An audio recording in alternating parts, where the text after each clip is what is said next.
अतिशय म्हणजे मी आज इथे आली आहे. संताप सुद्धा आहे आणि चिंता सुद्धा आहे. लव जिहाद सारखी एक घटना आज या ठिकाणी झालेली आपल्याला बघायला मिळाली.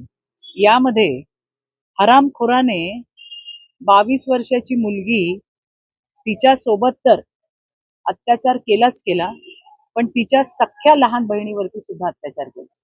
त्याचे व्हिडिओ काढले, त्या मुलींना ते दाखवून सतत ब्लॅकमेल करत राहिला. आज मी त्या मुलीच्या आई वडिलांना भेटले.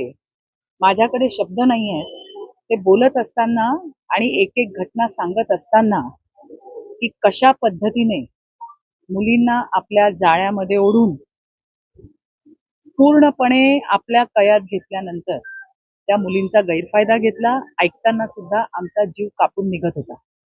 त्या संदर्भामध्ये मी आज पोलीस स्टेशनला भेट घेतलेली आहे. पोलिसांनी गुन्हा नोंदवलाय.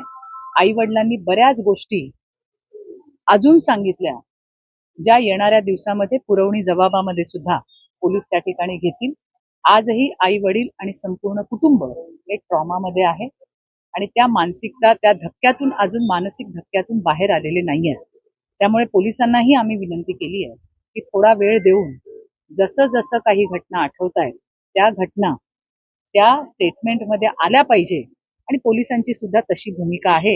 आणि त्यामुळे ज्या काही गोष्टी त्यांनी मला सांगितल्या त्या अनुसार या केसमध्ये अजून सुद्धा कलम वाढू शकतात, कठीण होऊ शकतात, कठोर होऊ शकतात, याचा मला विश्वास आहे. याच्यावरती पोलीस काम करतायत. त्याचबरोबरीने आणखीन काही करता येतंय. तो मुलगा ज्याने या 2 मुलींवरती अत्याचार केला त्याचं घर सुद्धा इल्लीगल आहे आणि ते घर तोडल्याशिवाय आम्ही कोणी शांत बसणार नाही. अशा पद्धतीने ही विकृती फोफावताना या डहाणूमध्ये, पालघर जिल्ह्यामध्ये दिसतीये. ही तर एक केस झाली. याच्याशिवाय आज दुपारीच दुसरी केस आली, ज्यामध्ये मी तुम्हाला हे दाखवतेय. हे बघा, हे उर्दू मध्ये काहीतरी लिहिलेलं आहे.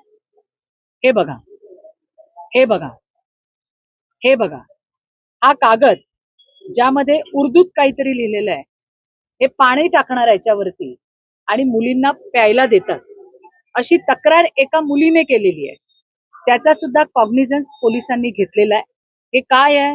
हे कसलं पाणी आहे? हे काय मंत्र आहेत की याच्यामध्ये काहीतरी गुंगी येण्यासारखं मिसळलेलं आहे? पाणी टाकल्यावरती ते डायल्यूट होतं आणि मग मुलींना पाजून त्यांच्यावरती काही अत्याचार केले जातात का? अशी सुद्धा शंका उपस्थित व्हायला पूर्ण वाव आहे. आणि या संदर्भात सुद्धा दुपारी 2 वाजताच पोलिसांनी तक्रार घेतलेली आहे. यासोबतच अतिशय धक्कादायक गोष्टी या डहाणू आणि पालघरमध्ये आपल्याला होताना दिसत आहेत की ज्याला आपण म्हणू मेजर वयाच्या मुली, म्हणजे 18 वर्षाच्या वरच्या मुली, सज्ञान मुली ज्याला आपण म्हणतो, या मुलींचा स्टुडंट विजा काढून त्यांना थेट लंडनला घेऊन जाण्यात जात आहे. असे 4 परिवार मागच्या अर्ध्या तासामध्ये मला येऊन भेटले.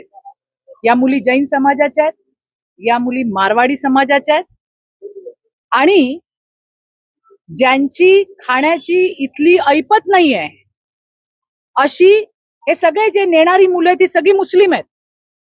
अशा परिवार ज्यांची इथे खाण्याचे वांदे आहेत, अशा लोकांनी या मुलींचे विजा, स्टुडंट विजा काढलेले आहेत, त्यांचे पैसे भरलेले आहेत, त्यांना लंडनला घेऊन गेलेले आहेत. अशा 4 केसेस मगासच्या अर्ध्या तासात माझ्याकडे आलेल्या आहेत. या मुलींना कसं नेलं जातंय, कसं त्यांना फसवलं जातंय. 2 दिवसांनी आई वडिलांना फोन करून या मुली सांगतात की आम्ही आता लंडनला आलेलो आहोत. हे प्रकार मोठ्या प्रमाणामध्ये वाढताना दिसत आहेत. सज्ञान मुलींना आपल्या जाळ्यामध्ये फसवून त्यांना स्टुडंट विजावरती लंडनला घेऊन जाणं, युकेला घेऊन जाणं, अशा केसेस सुद्धा वाढत आहेत. याच्यावरती सुद्धा एक चांगला स्ट्रॉंग ऍक्शन प्लॅन असणं गरजेचं आहे. अर्थात प्रशासकीय पातळीवरती ज्या काही तरतुदी करायच्या आहेत त्या तरतुदी आम्ही नक्कीच करू. गुजरात राज्यामध्ये जे पालघरला लागून आहे त्या ठिकाणी जर अशा पद्धतीने इंटरकास्ट जरी मॅरेज होत असेल तर कलेक्टरांकडनं त्यांच्या पालकांना कळवण्यात येतं की अशा पद्धतीने तुमचा मुलगा आणि मुलगी लग्न करते. पण महाराष्ट्रामध्ये ती तरतूद नाही आहे. येणाऱ्या दिवसामध्ये राज्याच्या सन्माननीय मुख्यमंत्री साहेबांना मी ही गोष्ट त्यांच्या लक्षात आणून देणार आहे.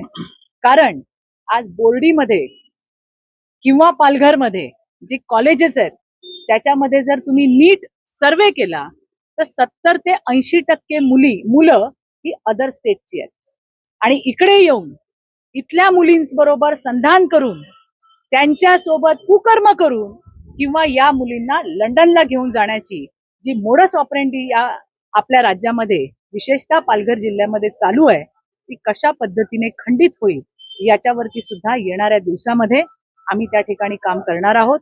या संदर्भामध्ये या केसच्या बाबतीत पहिल्या लव जिहादच्या केसच्या बाबतीत या पालघरचे एसपी साहेब त्याचबरोबरीने कलेक्टर मॅडम यांच्याशी आमचं बोलणं झालंय. आता सुद्धा PI कणसेताई यांच्याशी आमचं बोलणं झालेलं आहे आणि येणाऱ्या दिवसामध्ये अशा घटनांना अटकाव कसा करता येईल, आपल्या मुलीबाळींना कसं सुरक्षित ठेवता येईल याच्यासाठी आम्ही सगळेजण काम करणार आहोत. या संदर्भामध्ये आज मी डहाणूला आले होते. Like, share, and subscribe. Test Tech News. Stay tuned for the latest updates.